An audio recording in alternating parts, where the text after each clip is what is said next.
So ಭಗವದ್ಧಾಮಕ್ಕೆ ತೆರಳಿದ್ದಾರೆ ಧ್ರುವ ಮಹಾರಾಜರು. So ಅದರ ನಂತರ ನಾವು ಕೇಳ್ತಾ ಇರೋದು ನಾರದ ಮುನಿಗಳು, ಅವರ ಗುರು. ಸೊ ಅವರು ಧ್ರುವ ಮಹಾರಾಜರಿಂದ ತನ್ನ ಶಿಷ್ಯ ಹೀಗೆ ಭಗವದ್ಧಾಮ ಸೇರಿದ್ದು. ಸೊ ಅವ್ರಿಗೆ ಅಷ್ಟು ಸಂತೃಪ್ತಿ, ಅಷ್ಟು ಸಂತೋಷ. ಅವರು ಧ್ರುವ ಮಹಾರಾಜರ ಗುಣಗಾನ ಮಾಡ್ತಾ ಇದ್ದಾರೆ. 3 ಶ್ಲೋಕಗಳಲ್ಲಿ ಅಂತ ಕೇಳಿದ್ವಿ ನಾವು. ಸೊ ಎರಡನೆಯದು, ಸೊ ಇಲ್ಲಿ ಹೇಳ್ತಾ ಇರೋದು ಧ್ರುವ ಮಹಾರಾಜನು ಹೀಗೆ ಭಗವಂತನು ಅಜೇಯ, ಭಗವಂತನನ್ನು ಯಾರು ಕೂಡ ಸೋಲಿಸಕ್ಕಾಗೋದಿಲ್ಲ, ಯಾರು ಕೂಡ ಕಾಂಕರ್ ಮಾಡಕ್ಕಾಗೋದಿಲ್ಲ ಭಗವಂತನ. ನ ತತ್ ಸಮ ಚ ಅಭ್ಯಧಿಕಶ್ಚ ದೃಶ್ಯತೆ. ಭಗವಂತನಿಗೆ ಯಾರು ಸಮ ಇಲ್ಲ, ಭಗವಂತನ ಯಾರು ಮೇಲೂ ಇಲ್ಲ. ಆದರೂ ಕೂಡ ಇಲ್ಲಿ ಧ್ರುವ ಮಹಾರಾಜರ ವಿಷಯದಲ್ಲಿ ಹೇಳ್ತಾರೆ, ಅವರು ಭಗವಂತನನ್ನು ಅದಕ್ಕೆ ಸೋಲಿಸ್ಬಿಟ್ರು ಅಂತ ಹೇಳ್ತಾರೆ. ಏಕೆಂದ್ರೆ ಹೇಗೆ ಹೇಳ್ತಾರೆ, ಭಗವಂತನ ಭಕ್ತಿ, ಭಗವಂತನ ಮಾಡುವ ಭಕ್ತಿ ಸೇವೆ ಅದು ಭಗವಂತನನ್ನು ಕೂಡ ಆಕರ್ಷಿಸುತ್ತೆ. ಶುದ್ಧ ಭಕ್ತಿಯ ಲಕ್ಷಣಗಳು ಅಂತ ಹೇಳೋದ್ರಲ್ಲಿ ಒಂದು ಲಕ್ಷಣ ಏನಂದ್ರೆ, ಭಕ್ತಿ ಎಷ್ಟು ಪ್ರಭಾವಶಾಲಿ ಅಂದ್ರೆ ಅದು ಕೃಷ್ಣನನ್ನು ಆಕರ್ಷಿಸುತ್ತೆ. ಕೃಷ್ಣ ಎಲ್ಲರನ್ನೂ ಆಕರ್ಷಿಸ್ತಾನೆ, ಸರ್ವ ಜೀವಿಗಳನ್ನು, ಸರ್ವ ಲೋಕದ ನಿವಾಸಿಗಳನ್ನು. ಆದರೆ ಅವನೇ ಈ ಭಕ್ತಿಯಿಂದ ಆಕರ್ಷಿತನಾಗ್ತಾನೆ. ಯಾಕೆಂದ್ರೆ ಅದು ಕೃಷ್ಣನ ಅಂತರಂಗ ಶಕ್ತಿ. ಕೃಷ್ಣನು ಆಕರ್ಷಿತನಾಗ್ತಾನೆ. ಆಕರ್ಷಿತರಾಗಿ ಇಲ್ಲಿ ಕೃಷ್ಣನು ತನ್ನ ಭಕ್ತರಿಂದನೂ ಕೂಡ ಒಂದು ಸೋಲನ್ನು ಒಪ್ತಾನೆ. ಆ ರೀತಿ ಕೂಡ ಹೇಳ್ತಾನೆ. ಸೊ ಅದೇ ರೀತಿಯಲ್ಲಿ ಇಲ್ಲಿ ಧ್ರುವ ನಕ್ಷತ್ರ ಆಕ್ಚುಲಿ ಭಗವಂತನ ಕೊಟ್ಟಿರೋದು ತನ್ನದೇ ಆದ ಧಾಮ, ಭೌತಿಕ ಜಗತ್ತಿನಲ್ಲಿ ಕಾಣಿಸ್ಕೊಡುವ ವೈಕುಂಠ ಲೋಕ, ಶ್ವೇತದ್ವೀಪ. ಸೊ ಇದರ ಆಧಿಪತ್ಯವನ್ನು ಭಗವಂತನು ಧ್ರುವ ಮಹಾರಾಜರಿಗೆ ವಹಿಸಿದೆ. ಭಗವಂತನು ಅಲ್ಲಿದ್ದಾನೆ, ಆ ಲೋಕದಲ್ಲಿದ್ದಾನೆ. ಆದರೆ ಅದರ ಮಹಾರಾಜ, ಅದರ ರಾಜ, ಅದರ ಅಧಿಕಾರಿ ಧ್ರುವ ನಕ್ಷತ್ರ, ಅದರಲ್ಲಿ ಭಗವಂತನ ನಿವಾಸ. ಹಾಗೆ ಭಗವಂತನು ತನಗಿಂತ ತಾನು ಒಂದು ರೀತಿಯಲ್ಲಿ ನಿವಾಸಿಯಾಗಿರೋ ರೀತಿಯಲ್ಲಿ ಧ್ರುವನಿಗೆ ಕೊಟ್ಟಿರೋದು. ಸೊ ಎನಿವೆ, ಹೀಗೆ ಬೇರೆ ಬೇರೆ ರೀತಿಯಲ್ಲಿ ಅರ್ಥ ಮಾಡ್ಕೊಳ್ಬಹುದು. ಧ್ರುವನು ಆ ತರ ಭಗವಂತನನ್ನು, ಅಜೇಯನಾದ ಭಗವಂತನನ್ನು ಜಯಿಸಿದ ಅಂತ. ಸೊ ಶ್ರೀ ಚೈತನ್ಯ ಮಹಾಪ್ರಭು ಇದರ ಪ್ರಕ್ರಿಯೆ ಭಕ್ತಿಯಿಂದ ಸಾಧ್ಯ ಆಗುತ್ತೆ. ಅದು ಭಕ್ತಿಯಲ್ಲಿ ಮುಖ್ಯವಾಗಿ ನಮಗೆ ಶ್ರವಣ ಮಾರ್ಗದಿಂದ ಸಾಧ್ಯ ಆಗುತ್ತೆ. ಜ್ಞಾನೇ ಪ್ರಯಾಸ ಮುದಪಾಸ್ಯ ನಮಂತ ಏವ ಸ್ಥಾನೇ ಸ್ಥಿತಾಂ ಸನ್ಮುಖರಿತಾಂ ಭವದೀಯ ವಾರ್ತಂ ಏ ಪ್ರಯಾಸ ಅಜಿತೋಪಿ ಜಿತ ತ್ರೈಲೋಕ್ಯಂ. ಸೊ ಅಲ್ಲಿ ಹೇಳೋದು, ನಮ್ಮ ಬೇರೆ ಮಾರ್ಗದಿಂದ, ಇವಾಗ ಸಪೋಸ್ ನಾವು ಭಗವಂತನನ್ನು ಅರ್ಥ ಮಾಡ್ಕೊಳ್ಳೋಣ, ಭಗವಂತನನ್ನು ಜಯಿಸೋಣ. ಸೊ ಆ ರೀತಿಯಲ್ಲಿ ಇಲ್ಲ ನಾವು ಭಗವಂತನಿಗೆ ಒಂದಾಗ್ಬಿಡ್ಬೇಕು ನಾವು. ಸೊ ಆ ರೀತಿ ಪ್ರಯತ್ನಗಳಿವೆ. ಸೊ ಅದು ಜ್ಞಾನದ ಅಭ್ಯಾಸದಿಂದ. ಸೊ ಹೇಳ್ತಾರೆ, ಇಲ್ಲ ಸಾಧ್ಯ ಆಗೋದಿಲ್ಲ. ಅದು ಸಾಧ್ಯ ಆಗೋದು ಸ್ಥಾನೇ ಸ್ಥಿತ, ಎಲ್ಲಿದ್ರು ಶ್ರುತಿಗತಾಂ ತನುವಾನ್ ಮನೋಬೇರ್. ಶ್ರುತಿ ನಾವು ಸನ್ಮುಖರಿತಾಂ ಭವದೀಯ ವಾರ್ತಾ. ಸೊ ಈ ಕೃಷ್ಣನ ದಿವ್ಯ ಗುಣಗಳು, ಕೃಷ್ಣ ದಿವ್ಯ ಚಟುಗಳು, ಕೃಷ್ಣ ಸಂದೇಶವು, ಅದನ್ನು ನಾವು ಒಂದು ಶುದ್ಧ ಭಕ್ತರಿಂದ ಕೇಳೋದ್ರಿಂದ ಭಗವಂತನನ್ನು ನಾವು ಅರ್ಥ ಮಾಡ್ಕೊಳ್ಬೋದು. ಭಗವಂತನು ಹೀಗೆ ಧ್ರುವ ಮಹಾರಾಜರಿಗೆ ಹೇಗೆ ಅವರಿಂದ ತೃಪ್ತಿಗೊಂಡು ಅವರಿಂದ ಒಂಥರ ಸೋಲನ್ನು ರೀತಿಯಲ್ಲಿ ಭಗವಂತನನ್ನು ನೋಡ್ಲಿಕ್ಕೆ ಆಗೋದಿಲ್ಲ, ಭಗವಂತ ಕಾಣಿಸ್ಕೊಳ್ಳೋದೇ ಇಲ್ಲ. ಆದ್ರೆ ಭಕ್ತಿಯಿಂದ ಮಾಡಿದಾಗ ಭಗವಂತನೇ ಕಾತುರನಾಗಿ ಭಗವಂತನೇ ತನ್ನ ಭಕ್ತನ ಹತ್ರ ಬರ್ತಾನೆ, ಭಕ್ತನ ಇಚ್ಛೆಯನ್ನು ಪೂರೈಕೆ ಮಾಡ್ತಾನೆ. ಸೊ ಇದು ಶ್ರವಣ ಮಾರ್ಗದಿಂದ ಸಾಧ್ಯ ಆಗುತ್ತೆ. ಶ್ರವಣ ಸೊ ಶ್ರವಣ ನವವಿಧ ಭಕ್ತಿಯಲ್ಲಿ ತುಂಬಾ ಮುಖ್ಯವಾದ ಅಂಗ. ಸೊ ಶ್ರವಣ ಮಾಡೋದು, ನಾವು ಕೇಳುವುದು, ಇದರಿಂದ ಭಗವಂತನನ್ನು ನಾವು ಅರ್ಥ ಮಾಡ್ಕೊಳ್ಬೋದು, ಭಗವಂತನನ್ನು ತೃಪ್ತಿಪಡಿಸ್ಬೋದು, ಭಗವಂತನನ್ನು ಜಯಿಸ್ಬೋದು ನಾವು. ಜಿತೋಪಿ ಅಜಿತ ತ್ರಿಲೋಕ್ಯಂ ಅಂತ ಅದು ಹೇಳೋದು. ಭಗವಂತನ 3 ಲೋಕಗಳಲ್ಲಿ ಯಾರು ಸೋಲ್ಸಕ ಪ್ರಯತ್ನ ಪಟ್ಟರು ಭಗವಂತನ ಸೋಲ್ಸಕ್ಕೆ. ಯಾವಾಗಲೂ ಹಿಂದೆ ಹಿರಣ್ಯಕಶಿಪು, ಹಿರಣ್ಯಾಕ್ಷ, ಇವರೆಲ್ಲ ಎಲ್ಲ ಲೋಕಗಳು ಎಲ್ಲರನ್ನು ಜಯಿಸ್ಬೇಕು, ಭಗವಂತನನ್ನು ಕೂಡ ಜಯಿಸ್ಬೇಕು ಅಂತ ಪ್ರಯತ್ನ. ಆದ್ರೆ ಹಿರಣ್ಯಾಕ್ಷ ವರಾಹ ರೂಪದಲ್ಲಿ ಭಗವಂತನ ಬಂದು ಸಂಹರಿಸಿದ. ಹಿರಣ್ಯಕಶಿಪು ಭಗವಂತನ ನರಸಿಂಹ ರೂಪದಲ್ಲಿ ಬಂದು ಅವನನ್ನು ಸಂಹರಿಸಿದ. ಸೊ ಯಾರ್ಯಾರ ಈ ತರ ಅಸುರರು ಪ್ರಯತ್ನ ಪಟ್ಟರು, ಎಲ್ಲರನ್ನು ಜಯಿಸೋದು, ಭಗವಂತನನ್ನು ಕೂಡ ಜಯಿಸ್ಬೇಕು ಅಂತ ಆಗೋದಿಲ್ಲ. ಅವರು ಪರಾಜಯಗೊಳ್ಳೇಬೇಕು ಅವರು. ಆಮೇಲೆ ನಾವು ಪ್ರಯತ್ನ ಮಾಡ್ತಾ ಇದೀವಿ ಈಗ, ಆಧುನಿಕ ವಿಜ್ಞಾನಿಗಳು ಹೇಗೋ ನಾವೇನಾದ್ರು ಕಂಡುಹಿಡಿಯೋದು ಬೇಡ, ಏನೋ ಒಂದು ರಾಸಾಯನಿಕ ಪದಾರ್ಥ, ಅದನ್ನ ನಾವು ತಗೊಂಡಿದ ತಕ್ಷಣ ನಾವು ಕೂಡ ಚಿರಂಜೀವಿ ಆಗ್ಬಿಡ್ಬೇಕು, ಅಮರರಾಗ್ಬಿಡ್ಬೇಕು. ಇಲ್ಲ, ಮೃತ್ಯು ಸರ್ವಹರಶ್ಚಾಹಂ ಕಾಲೋ ಅಸ್ಮಿ. ಸೊ ಭಗವಂತನ ಹೇಳ್ತಾನೆ, ಅದು ನನ್ನ ಒಂದು ರೂಪವೇ ಕಾಲ, ಮತ್ತೆ ಮೃತ್ಯು ಅದು ನನ್ನ ಒಂದು ಸ್ವರೂಪವೇ, ನನ್ನ ಒಂದು ಅವ್ಯಕ್ತ ಸ್ವರೂಪ. ಸೊ ಇದನ್ನು ಯಾರು ಜಯಿಸಕ್ಕಾಗಲ್ಲ. ಈಗ ಮರ್ತ್ಯಲೋಕ ಅಂದ್ರೆ ನಾವು ಸಾಯ್ಲೇಬೇಕು, ನಾವು ಸೋಲನ್ನು ಅಪ್ಪಲೇಬೇಕು. ಆದ್ರೆ ಈ ಶೋಧನೆ, ವಿಜ್ಞಾನ ಇದರಿಂದ ಏನೋ ಒಂದು ಅವ್ರು ಹೇಳೋದು, ಏನೋ ಒಂದು ಕಂಡುಹಿಡಿದು ಬಿಡ್ತೇವೆ ನಾವು, ಹೇಗೋ ಸಾಧಿಸ್ಬಿಡ್ತೇವೆ, ನಾವು ಅಮರರಾಗ್ಬಿಡ್ತೇವೆ. ಈ ತರ ಅಮರರಾಗ್ಬೇಕು ಅಂತ ಹಿಂದೆ ಈ ತರ ದೊಡ್ಡ ದೊಡ್ಡ ವ್ಯಕ್ತಿಗಳು, ಹಿರಣ್ಯಕಶಿಪು, ರಾವಣ, ಕಂಸ ಎಲ್ಲರೂ ಕೂಡ ಪ್ರಯತ್ನ ಪಟ್ಟಿದ್ದು, ಆದ್ರೆ ಆಗಕ್ಕೆ ಸಾಧ್ಯ ಇಲ್ಲ, ಅದು ಅಸಾಧ್ಯ. ಸೊ ಆದ್ರೂ ಇಲ್ಲಿ ಹೇಳ್ತಾ ಇದ್ದಾರೆ, ಭಕ್ತಿ ಸೇವೆಯಿಂದ ಭಗವಂತನನ್ನು ಜಯಿಸಬಹುದು ಅಂತ ಹೇಳ್ತಾ ಇದ್ದಾರೆ. ಅದಕ್ಕೆ ಇಲ್ಲಿ ಕೆಲವು ಉದಾಹರಣೆಗಳನ್ನು ಕೊಡ್ತಾ ಇದ್ದಾರೆ. ಇಲ್ಲಿ ಮೊದಲಿಗೆ ಶ್ರೀಲ ಪ್ರಭುಪಾದರು ತಾಯಿ ಯಶೋದೆ ಹೀಗೆ ಕೃಷ್ಣನನ್ನು ತನ್ನ ಮಗುವಾಗಿ ಪಡೆದ್ರು ಅವರು, ಮತ್ತೆ ಕೃಷ್ಣನ ಸಂಪೂರ್ಣ ಅಧೀನವಾಗಿದೆ. ದಾಮೋದರ ಲೀಲೆ ನಾವು ನೆನೆಸ್ಕೊಂಡ್ರೆ ಹೇಗೆ ತಾಯಿ ಯಶೋದೆ ಕೃಷ್ಣನ ಕಟ್ಟಾಕ್ತಾ ಇದ್ದಾರೆ. ಭಗವಂತರನ್ನ ಯಾರು ಕಟ್ಟಕ್ಕೆ ಆಗೋದಿಲ್ಲ, ಆದ್ರೆ ತಾಯಿಯ ಶುದ್ಧ ಪ್ರೇಮದಿಂದ ಕೃಷ್ಣನು ಅವನು ಕಟ್ಟಿಸ್ಕೊಳ್ಳಿಕ್ಕೆ ಕೃಷ್ಣನು ರೆಡಿ ಆಗ್ತಾನೆ. ಯಾಕೆಂದ್ರೆ ಅವರು ಹೇಳೋದು, ಅಲ್ಲಿ ಅವ್ರು ಕಟ್ಟಿದ್ದು ಅವ್ರ ಹಗ್ಗಗಳಿಂದ ಅಲ್ಲ, ಕೃಷ್ಣನ ಕಟ್ಟಿದ್ದು ಅವ್ರ ಪ್ರೇಮದಿಂದ, ಶುದ್ಧ ಪ್ರೇಮದಿಂದ ಕೃಷ್ಣನನ್ನು ಕಟ್ಟಿ ಹಾಕಿದ್ದು. ಇಲ್ಲಾಂದ್ರೆ ಕೃಷ್ಣನ್ ಯಾವುದರಿಂದ ಕಟ್ಟಕ್ ಆಗೋದಿಲ್ಲ ಕೃಷ್ಣ. ಸೊ ಆ ಲೀಲೆಯಲ್ಲೂ ಅದು ದಾಮೋದರ ಲೀಲೆಯಲ್ಲೇ, ಅದಾದ್ಮೇಲೆ ನಂತರ ಕೃಷ್ಣನ ತಾಯಿ ಯಶೋಧ ಈ ತರ ಕಟ್ಟೆ ಹಾಕಿದ್ಮೇಲೆ ನಲಕುವರ ಮಣಿಗಿರಿವರನ್ನು ಉದ್ಧರಿಸ್ತಾರೆ.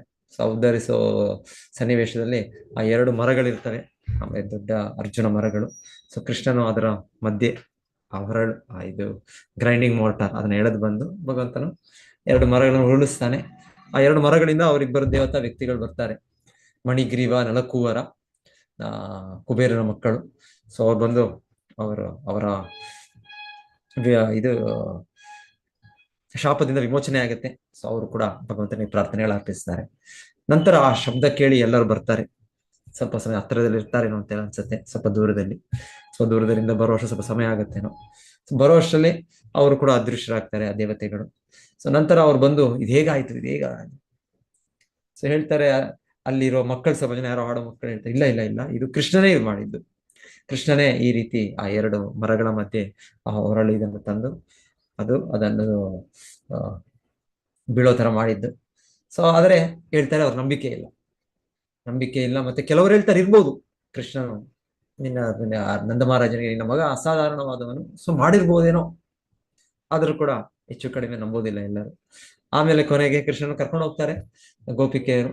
ಸೊ ಅಲ್ಲಿ ಕೃಷ್ಣನ ಲೀಲೆಯನ್ನು ಅವರು ನೆನೆಸ್ಕೊಂಡು ಕೃಷ್ಣನ ನಾಮವನ್ನು ಹೇಳ್ತಾ ಇದ್ದಾರೆ. ಕೃಷ್ಣನು ಕುಣಿತಾ ಇದ್ದಾನೆ. ಚಿಕ್ಕ ಮಕ್ಕಳು ನಾವೇನಾದ್ರೂ ಇದು ಮಾಡಿದ್ರೆ ಅವ್ರು ಕುಣಿತಾರೆ, ಅವ್ರು ಬೇಗ ಕುಣಿತಾರೆ. ನಾವಂದ್ರೆ ಕುಣಿಯೋದಕ್ಕೆ ಹಿಂದೆ ಮುಂದೆ ನೋಡ್ತೀವಿ ಸಂಕೀರ್ತನೆಯಲ್ಲಿ. ಮಕ್ಕಳಂದ್ರೆ ಅವರ ಇದು ನ್ಯಾಚುರಲ್ ಆಗಿ ಸಹಜವಾಗಿ ಕುಣಿತಾರೆ. ಸೊ ಹೀಗೆ ಕೃಷ್ಣನು ಕೂಡ ಕುಣಿತಾ ಇದ್ದಾನೆ. ಗೋಪಿಕೆಯರು ಅವ್ರನ್ನ ಇದು ಮಾಡ್ತಾರೆ, ಕೃಷ್ಣ ಕುಣಿತಾರೆ. ಪರಮಪುರುಷ. ಆದರೆ ಕೃಷ್ಣ ಏನ್ ಹೇಳ್ತಾರೆ, ಯಶೋದಮ್ಮಗೆ ಪ್ರಾರ್ಥನೆ, ಆಡಿಸಿದವಳು ಯಶೋದೆನಾ ಏನದು, ಅದು ಯಾರಿಗೂ ಗೊತ್ತಾ ಅದು ಪ್ರಾರ್ಥನೆ? ಯಾರು, ಪುರಂದರದಾಸರ, ಕನಕದಾಸರ? ಅದರ ಇದು ಆಡಿಸಿದ ಯಶೋದೆ ಜಗದೋದ್ಧಾರಣ. ಹಾ, ಮತ್ತೆ ಪರಮಪುರುಷನ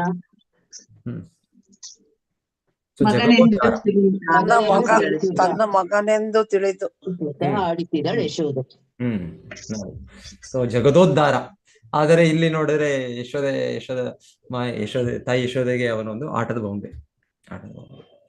ಸೊ ಇದು ಭಗವಂತನ ದಿವ್ಯ ಗುಣ, ಭಗವಂತನ ಇದು ಅಷ್ಟು ಅವರು ಭಗವಂತನಿಗೆ ಆತ್ಮೀಯರು. ಮತ್ತೆ ಭಗವಂತನು ಹಾಗೆ ಅವರ ಭಕ್ತರ ಭಕ್ತಿಗೆ, ಅವರ ಪ್ರೇಮಕ್ಕೆ ಅವನು ಸೋಲನ್ನು ಒಪ್ಬಿಡ್ತಾನೆ. ಅವರು ಹೇಗೆ ಅವ್ರ ಇಚ್ಛೆ ಪಟ್ಟರು ಕೂಡ ಕೃಷ್ಣನು ರೆಡಿ ಇದ್ದಾನೆ ಹಾಗೆ ಮಾಡೋಕೆ. ಸೊ ಹಾಗೆ ಇನ್ನೊಂದು ಉದಾಹರಣೆ ಕೊಡ್ತಾ ಇರೋದು ಮಹಾಭಾರತದಲ್ಲಿ ಅರ್ಜುನ. ಸೊ ಅರ್ಜುನ ಯುದ್ಧ ಭೂಮಿಯಲ್ಲಿ, ಮಹಾಭಾರತ ಯುದ್ಧದಲ್ಲಿ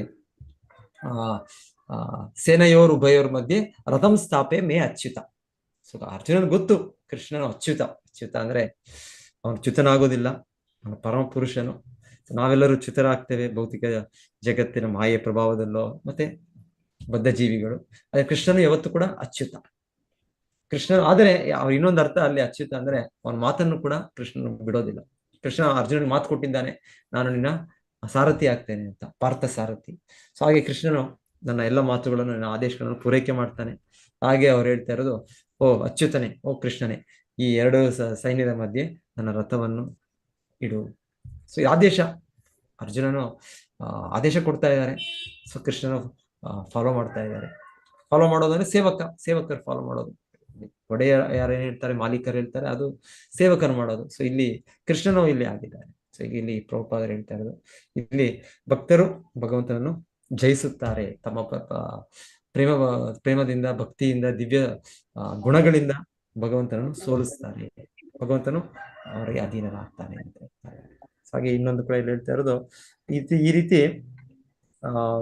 ಭಕ್ತರು ಭಗವಂತನಿಗೆ ಸಾಮಾನ್ಯವಾಗಿ ಪ್ರಾರ್ಥನೆಗಳನ್ನ ಅರ್ಪಿಸ್ತಾರೆ. ಆದ್ರೆ ಇದಕ್ಕಿಂತ ಈ ರೀತಿ ಶುದ್ಧ ಭಕ್ತರು, ಇಲ್ಲಿ ಯಶೋದೆ, ತಾಯಿ ಯಶೋದೆನೋ ಇಲ್ಲಾಂದ್ರೆ ಗೋಪಿಕೆಯರು, ಇವರೆಲ್ಲ ಕೃಷ್ಣನಿಗೆ ಒಮ್ಮೊಮ್ಮೆ ನಿಂದನೆ ಮಾಡ್ತಾರೆ. ಆ ನಿಂದನೆ ಕೂಡ ಕೃಷ್ಣನಿಗೆ ಸಂತೋಷ. ಸೊ ಅದು ನಿಂದನೆ ಅಂದ್ರೆ ಅದು ಅಗೌರವ. ಆದ್ರೆ ಹೇಳ್ತಾರೆ ಅವರು ಪ್ರೇಮದಿಂದ ಆ ರೀತಿ ಅವರ ನಿಂದನೆ ಇರೋದು. ಹಾಗಾಗಿ ಅದು ಕೂಡ ಕೃಷ್ಣನಿಗೆ ಸಂತೋಷ ಕೊಡುತ್ತೆ. ಸಂತೋಷ. ನಂದ ಮಹಾರಾಜರು ತಾಯಿ ಯಶೋದೆಗೆ ಹೇಳೋದು, ನಿನ್ನ ಕೃಷ್ಣ ಏನಕ್ಕೆ ಪ್ರಯೋಜನ? ಏನಕ್ಕೂ ಪ್ರಯೋಜನ ಇಲ್ಲ. ಪ್ರಯೋಜನ ಹಾಕಿಲ್ಲ ಅಂದ್ರೆ ಚಿಕ್ಕ ಮಗು ಏನ್ ಪ್ರಯೋಜನ? ಏನೋ ಕೆಲಸ ಮಾಡಕ್ಕಾಗತ್ತರ? ಏನಾದ್ರು ಭಾರ ಏನು ಮಾಡಕ್ಕಾಗಲ್ಲ. ಸೊ ಹಾಗೆ ನಂದ ಮಹಾರಾಜರು ಹೇಳೋದು ಯಶೋದೆಗೆ, ನಿನ್ನ ಮಗು ನಿಷ್ಪ್ರಯೋಜಕ. ಆದ್ರೆ ತಾಯಿ ಯಶೋದೆ ಇಲ್ಲ, ಕೃಷ್ಣನ ಪ್ರಯೋಜನವಿದ್ದಾನೆ. ಏನ್ ಕೂಡ ಮಾಡ್ತಾನೆ. ಏನ್ ಮಾಡ್ತಾನೆ? ತಂದೆಯ ಚಪ್ಪಲಿನ ತಗೊಂಡ್ ಬಂದ್ರೆ ಕೃಷ್ಣ ತರ್ತಾನೆ. ತಂದೆ ಚಪ್ಪಲಿನ ತಲೆ ಮೇಲೆ ತರ್ತಾನೆ, ಹೊರೆ ಹೊತ್ಕೊಂಡ್ ಬರ್ತಾನೆ. ಅದೇ ಕೃಷ್ಣನು ನಾನು ಪ್ರಯೋಜನವಿದ್ದೇನೆ ಅಂತ ತೋರಿಸೋದು. ಸೊ ಈ ರೀತಿ ಈ ರೀತಿ ಚಟುವಟಿಕೆಗಳು ಕೃಷ್ಣನು ತನ್ನ ಭಕ್ತರು ಸಂಪೂರ್ಣವಾಗಿ ಕೃಷ್ಣನನ್ನು ಜಯಿಸಿ ಅವನನ್ನು ತಮ್ಮ ದಿವ್ಯ ಗುಣಗಳಿಂದ ಆಕರ್ಷಿಸಿ ಕೃಷ್ಣನ ಅಧೀನನಾಗಿ ಪಡೆಯುವಂತಹದ್ದು. ಕೃಷ್ಣನ ಗೋಪಾಲಕರು ಕೂಡ ಕೃಷ್ಣನ ಜೊತೆ ಅವರು ಆಟ ಆಡುವಾಗ ಹೇಳ್ತಾರೆ, ಕೃಷ್ಣನ ಸೋತೋಗ್ಬಿಡ್ತಾನೆ. ಅಲ್ಲಿ ಕಂಡೀಷನ್ ಇರುತ್ತೆ, ಯಾರು ಸೋಲ್ತಾರೋ ಅವರು ಇನ್ನೊಬ್ಬರನ್ನ ಅವರ ಇದ್ರ ಬೆನ್ನ ಮೇಲೆ ಕೂಡಿಸ್ಕೊಂಡು ಹೋಗ್ಬೇಕು ಅಂತ. ಸೊ ಕೃಷ್ಣನ ಮೇಲೆ ಅವರ ಶ್ರೀಧಾಮನೋ ಸುಧಾಮನೋ ಅವರ ಸ್ನೇಹಿತರು ಕೂತ್ಕೊಳ್ತಾರೆ. ಮತ್ತೆ ಕೃಷ್ಣನು ಒಂದು ಕುದುರೆಯಾಗೋ ಒಂದು ಇದಾಗಿ ಅವರು ಕೃಷ್ಣನ ಮೇಲೆ ಹೋಗ್ತಾರೆ.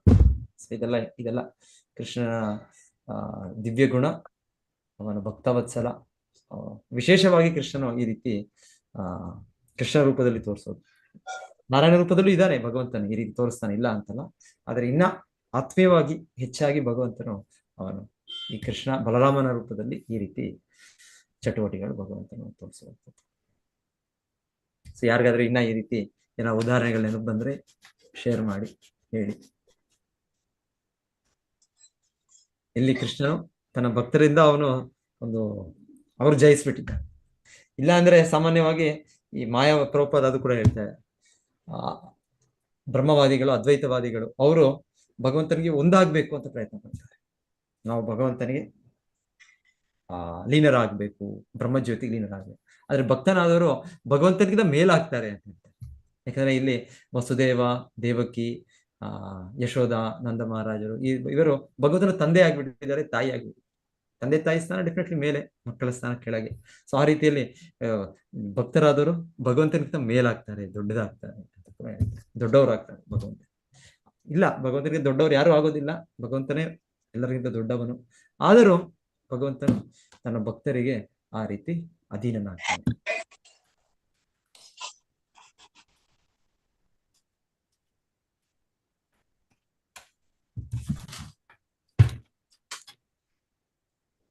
ಆಮೇಲೆ ಹೇಳ್ತಾರೆ ಹೇಗೆ ಭಕ್ತರು ಭಗವಂತನಿಗೆ ಸೇವೆ ಮಾಡಕ್ಕೆ ಕಾತುರರಾಗಿರ್ತಾರೆ, ಭಗವಂತನು ಭಗವಂತರ ಸೇವೆ ಮಾಡಕ್ಕೆ ಕಾತುರರಾಗಿರ್ತಾರೆ. ಸೊ ಅದು ಕೂಡ ನಾವು ಅರ್ಥ ಮಾಡ್ಬೋದು, ಆ ರೀತಿ ಅರ್ಥ ಮಾಡ್ಬೋದು. ಸುಧಾಮನಿಗೆ ಹರೇ ಕೃಷ್ಣ ಪ್ರಭುಜಿ, ಸುಧಾಮನಿಗೆ ಕಾಲು ತೊಳೆದು ಏನು ಅಂತಂದ್ರೆ ಸೇವೆ ಮಾಡ್ತಾನೆ ಭಗವಂತ ಸ್ನೇಹಿತನ್ಗೆ. ಅವನು ದಂಡು ಬಂದಿರ್ತಾನೆ ಅಂತ ಹೇಳಿ ಅವ್ರ ಕಾಲುಗಳಿಗೆ ನೀರ್ ಹಾಕಿ ಅದನ್ನು ತೊಳೆದು ಮಾಡ್ತಾನೆ. ಕೃಷ್ಣನ ಒಂದು ರೀತಿ ನಾನು ಇಲ್ಲಿ ಮಹಾರಾಜನು, ಕ್ಷತ್ರಿಯನು, ಸುಧಾಮ ಅಂದ್ರೆ ಒಬ್ಬ ಗಣ್ಯ ಬ್ರಾಹ್ಮಣ ಅಂತ ಕೃಷ್ಣನು ಆ ರೀತಿ ಇದು ಮಾಡ್ತಾ, ಮತ್ತೆ ಪರಮ ಭಕ್ತನು, ಅದಕ್ಕೂ ಹೆಚ್ಚಾಗಿ ನೀವು ಹೇಳಿದಾಗೆ ಪರಮ ಭಕ್ತನು. ಸೊ ಹಾಗಾಗಿ ಕೃಷ್ಣನು ಅವರ ಸೇವೆ ಮಾಡ್ತಾನೆ. ಹಾಗೆ ಮುರಳೀಧರ ಪ್ರಭುಜಿ ಹೇಳ್ತಾ ಇದ್ದಾರೆ, ಈ ರಾಜಸೂಯ ಯಜ್ಞದಲ್ಲೂ ಕೂಡ ಕೃಷ್ಣನು ಅದೇ ರೀತಿ ಎಲ್ಲರ ಪಾದಗಳನ್ನು ತೊಳೆದದ್ದು. ಎಲ್ಲ ಪಾದ ಪೂಜೆ ಕೃಷ್ಣನೇ ಅದನ್ನ ಆ ಡಿಪಾರ್ಟ್ಮೆಂಟ್ ನ ವಹಿಸ್ಕೊಳ್ಳೋದು. ಕೃಷ್ಣ ಪರಮ ಪುರುಷ, ಆದರೆ ಯುಧಿಷ್ಠಿರ ಮಹಾರಾಜ ತನ್ನ ಶುದ್ಧ ಭಕ್ತರು, ಅವರನ್ನು ಆ ರೀತಿ ತೃಪ್ತಿಪಡಿಸ್ಲಿಕ್ಕೆ ಕೃಷ್ಣನು ಏನ್ ಮಾಡಕ್ಕೂ ರೆಡಿ. ಯುಧಿಷ್ಠಿರ ಮಹಾರಾಜರು ಆಚೆ ಅದು ಮಾಡ್ತಾ ಇರೋದು ರಾಜಸೂಯ ಯಜ್ಞ. ಸೊ ಪ್ರತಿಯೊಬ್ಬರು ಒಂದೊಂದು ಪಾತ್ರವನ್ನು ವಹಿಸಿದ್ದಾರೆ, ಒಂದೊಂದು ಡಿಪಾರ್ಟ್ಮೆಂಟ್. ಕೃಷ್ಣನ ಹೇಳೋದು ನಾನು ವೆಲ್ಕಮ್ ಡಿಪಾರ್ಟ್ಮೆಂಟ್, ನಾನೇ ಎಲ್ಲರನ್ನು ಕೂಡ ಇದು ಮಾಡಿ ಆಹ್ವಾನ ಮಾಡ್ತೇನೆ. ಮತ್ತೆ ಮಾಡಿದ್ಮೇಲೆ ಅದರಲ್ಲಿ ಕ್ರಮ ಅವರ ಪಾದಗಳನ್ನು ತೊಳೆಯೋದು. ಸೊ ಕೃಷ್ಣನೇ ಮಾಡ್ತಾನೆ. ಸೊ ಯುಧಿಷ್ಠಿರ ಮಹಾರಾಜರು ಹಾಗೆ ಹೇಳ್ತಾರೆ. ಯುಧಿಷ್ಠಿರ ಮಹಾರಾಜ ಇನ್ನೊಮ್ಮೆ ಇದೆಲ್ಲ ಯುದ್ಧ, ಮಹಾಭಾರತ ಯುದ್ಧ ಆದ್ಮೇಲೆ ಕೃಷ್ಣನು ಆಯ್ತು ನಾನಿನ್ನ ವಾಪಸ್ ಹೋಗ್ತೇನೆ ದ್ವಾರಕೆಗೆ ಅಂತ. ಕೃಷ್ಣ ಎಲ್ಲ ರೆಡಿ, ಕೃಷ್ಣ ಎಲ್ಲ ಲಗೇಜ್ ಎಲ್ಲ ರೆಡಿ ಆಗಿದೆ, ಎಲ್ಲ ವೆಹಿಕಲ್ ಎಲ್ಲ ರೆಡಿ ಆಗಿದೆ. ಇನ್ನ ಕೃಷ್ಣ ಹೋಗಿ ಕುತ್ಕೊಳ್ಬೇಕಷ್ಟೇ. ಅಲ್ಲಿ ಕುಂತಿದೇವಿ ಬಂದು ಪ್ರಾರ್ಥನೆ ಮಾಡ್ತಾರೆ. ಕುಂತಿದೇವಿನ ಕೂಡ ಅಯ್ಯೋ ಕೃಷ್ಣ ನೀನು ಹೋಗ್ಬಿಡ್ತಾ ಇದ್ದೀಯ, ನೀನ್ ಯಾಕೆ ಹೋಗ್ತೀಯ ಕೃಷ್ಣ, ನೀನು ನಮ್ಮ ಹತ್ರನೇ ಇರ್ಬೇಕು, ಇನ್ನ ಸ್ವಲ್ಪ ದಿವಸ ಇರ್ಬೇಕು ಅಂತ ಅವರೊಂದು ಅಷ್ಟು ಸೊಗಸಾದ ಪ್ರಾರ್ಥನೆಗಳನ್ನ ಅರ್ಪಿಸ್ತಾರೆ. ನಾವು ಪ್ರಥಮ ಸ್ಕಂದದಲ್ಲಿ ಓದ್ತೇವೆ. ಅದ್ರ ಹೇಳ್ತಾರೆ, ಕೃಷ್ಣನು ಒಂದು ಮುಗುಳ್ನಗೆಯಿಂದ ಸ್ವೀಕರಿಸ್ತಾನೆ ಅವರ ಅತ್ತಿಗೆ, ಅವರು ಶುದ್ಧ ಭಕ್ತೆ. ಸೊ ಅದನ್ನು ಸ್ವೀಕರಿಸ್ತಾನೆ. ಆದ್ರೆ ಕೃಷ್ಣನು ಇಲ್ಲ, ಡಿಸಿಷನ್ ಚೇಂಜ್ ಮಾಡಿಲ್ಲ, ನಿರ್ಧಾರ ಹೋಗೋದಕ್ಕೆ ರೆಡಿ. ಆದ್ರೆ ಹೇಳ್ತಾರೆ ಯುಧಿಷ್ಠಿರ ಮಹಾರಾಜರು ಮತ್ತೆ ಒಂದು ಕೃಷ್ಣನಿಗೆ ಇನ್ನ ಸ್ವಲ್ಪ ದಿವಸ ನೀನ್ ಇರ್ಬೋದಾ ಸೊ ಅಂತ ಕೇಳಿದ್ದೆ. ಕೃಷ್ಣನು ಎಲ್ಲ ಸ್ಟಾಪ್, ಲಗೇಜ್ ಎಲ್ಲ ಮತ್ತೆ ವಾಪಸ್ ಬಂದು ಆ ವೆಹಿಕಲ್ ಇದೆಲ್ಲ ಅರೇಂಜ್ಮೆಂಟ್ ಎಲ್ಲ ಹೋಗಿ ಮತ್ತೆ ಕೃಷ್ಣ ಎಷ್ಟೋ ಸ್ವಲ್ಪ ತಿಂಗಳೇ ಇದ್ರು ಅಂತ ಹೇಳ್ತಾರೆ. ಹೀಗೆ ಕೃಷ್ಣನು ತನ್ನ ಆತ್ಮೀಯ ಭಕ್ತರು, ಶುದ್ಧ ಭಕ್ತರು, ಅವರ ಗುಣಗಳಿಗೆ ಆಕರ್ಷಣೆಗೊಂಡು ಭಗವಂತನು ಅವರ ಮಾತನ್ನು ಕೃಷ್ಣ ಒಪ್ತಾನೆ. ಕೃಷ್ಣ ಅವ್ರು ಹೇಳಿದಾಗೆ ಕೃಷ್ಣನು ಒಪ್ತಾನೆ. ಅದೇ ಅವ್ರು ಅವರ ಜಯ ಆಗ ಭಕ್ತರ ಆ ರೀತಿ ಕೃಷ್ಣನನ್ನು ಸೋಲಿಸಿದ್ದಾರೆ. ಇನ್ಯಾವುದಾದ್ರೂ ಯಾರಿಗೂ ಬರುತ್ತಾ?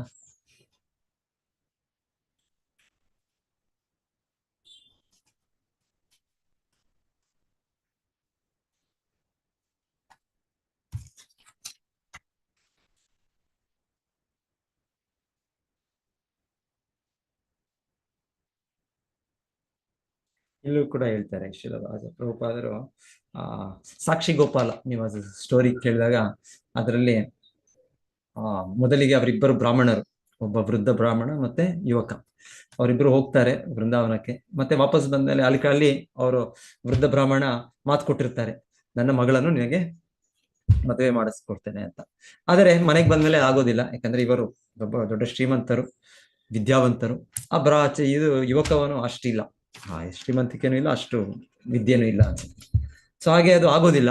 ಆಮೇಲೆ ನಂತರ ಅದಾಗದೆ ಅವರ ಮಗನು ಇವರ ಮೇಲೆ ದೂಷಣೆ ಮಾಡಿ, ನೀನು ಇದೆಲ್ಲ ನಮ್ಮ ತಂದೆ ಇದನ್ನೆಲ್ಲ ನೀನು ಕಳ್ಳತನ ಮಾಡಿದೆ ಅಂತ ಅವ್ರ ಮೇಲೆ ದೂಷಣೆ ಆಗ್ತಾರೆ. ಸೊ ಎನಿವೆ ಕೊನೆಗೆ ಅವ್ರು ಹೇಳ್ತಾರೆ, ಅವರು ಇದರಲ್ಲಿ ಅಕಸ್ಮಾತ್ ಭಗವಂತನೇ ಬಂದರೆ, ಭಗವಂತನೇ ಸಾಕ್ಷಿ ಕೊಟ್ರೆ ನಾವು ಸ್ವೀಕರಿಸ್ತೇನೆ ಅಂತ ಅವನು ಹೇಳ್ತಾನೆ. ಯಾರು? ಅವರ ವೃದ್ಧ ಬ್ರಾಹ್ಮಣನ ಮಗ.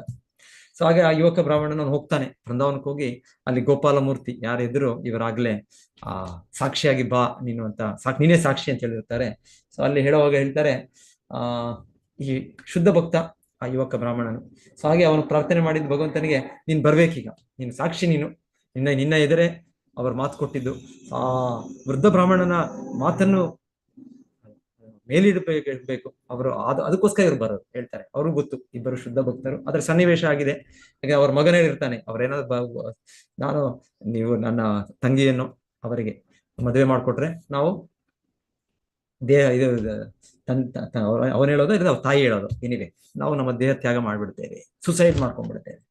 ಸೊ ಹೀಗೆ ಅವರ ವೃದ್ಧ ಬ್ರಾಹ್ಮಣನಿಗೆ ಏನ್ ಮಾಡೋದು ಗೊತ್ತಿಲ್ಲ, ಈಗ ಈ ತರ ಮಾಡಿದ್ರೆ ಇನ್ನೊಂದೇನೋ ಆಗುತ್ತೆ. ಸೊ ಹಾಗೆ ಅವರು ಸೈಲೆಂಟ್ ಆಗಿದ್ಬಿಟ್ಟಿರ್ತಾರೆ.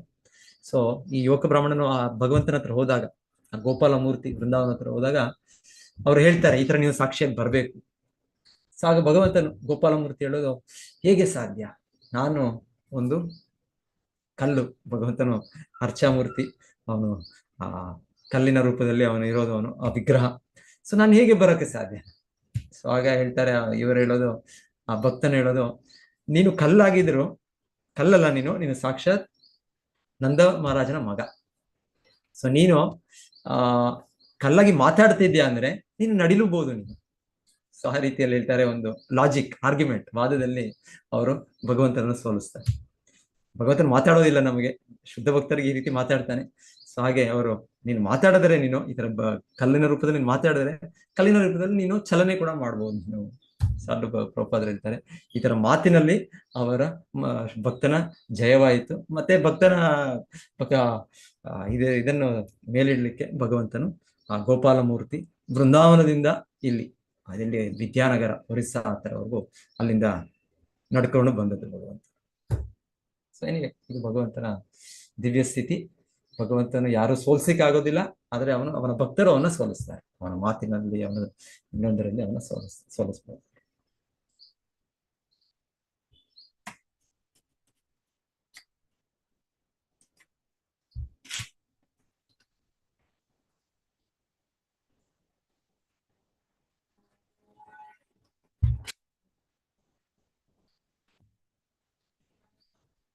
ಓಕೆ, ಸೊ ನಾನು ಇವಾಗ ನಿಲ್ಲಿಸ್ತೇನೆ, ಯಾರಿಗೂ ಏನಿಲ್ಲ ಅಂದ್ರೆ.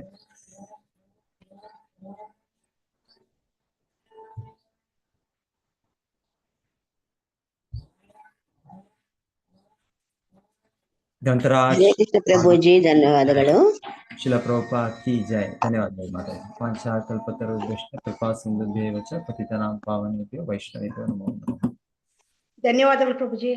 ಹರೇ ಕೃಷ್ಣ ಮಾತಾಜಿ. ಹರೇ ಕೃಷ್ಣ. ಹರೇ ಕೃಷ್ಣ ಪ್ರಭುಜಿ, ಹರೇ ಕೃಷ್ಣ ಧನ್ಯವಾದಗಳು. ಪ್ರಭುಜಿ, ಧನ್ಯವಾದಗಳು. ಹರೇ ಕೃಷ್ಣ ಪ್ರಭುಜಿ, ಧನ್ಯವಾದಗಳು. ಹರೇ ಕೃಷ್ಣ ಪ್ರಭುಜಿ, ಧನ್ಯವಾದಗಳು. ಹರೇ ಕೃಷ್ಣ ಮಾತಾಜಿ.